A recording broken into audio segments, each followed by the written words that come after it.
right, this next section, we're going to write the decimals as a fraction.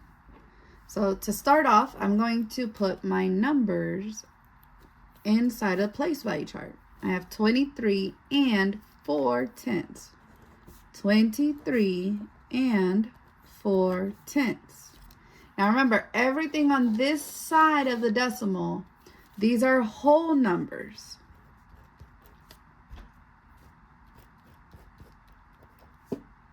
So this 23 will not become a fraction. That's the whole.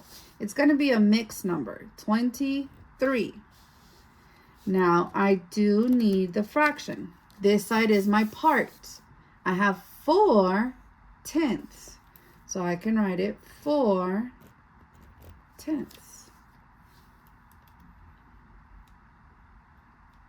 That's it. Let's look at the next one. We're going to start by putting it in our place value chart again. I have 3 and. Make sure you're lining up the decimals. 0, 4. I have 4 hundredths. Now remember, this side is whole numbers, so it's going to be complete. I'm not going to have that in part of my fraction. Now I do have this 4. Where's this 4 at? It's in my hundredths. So I will have 4 hundredths. All right, pay attention which place value it's in. That'll tell you whether it's 10 or hundredths.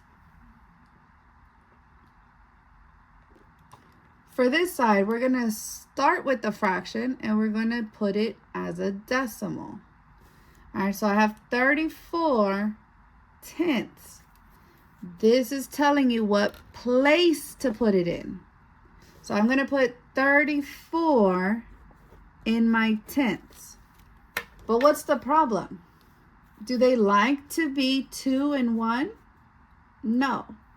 So I'm going to take the 3 and move it up. And write my decimal. So this would be 3 and 4/10. 3 and 4/10.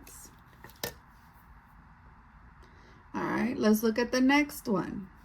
It says 304, and what place value am I going to put it in? The hundredths. So I'm going to put 304 in the hundredths. That's what this told me to do. Now, do they like to be like that? No. So I'm leaving the 4 and I'm going to take the 30 and put it here. But do they like to be like that? No. So I'm going to take the 3. Oh, hold on.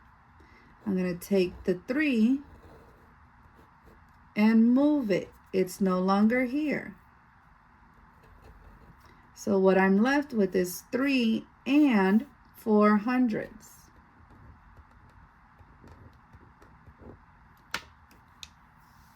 Make sure when you're leaving, you leave the last number and move the others. All right, and we never move them backwards.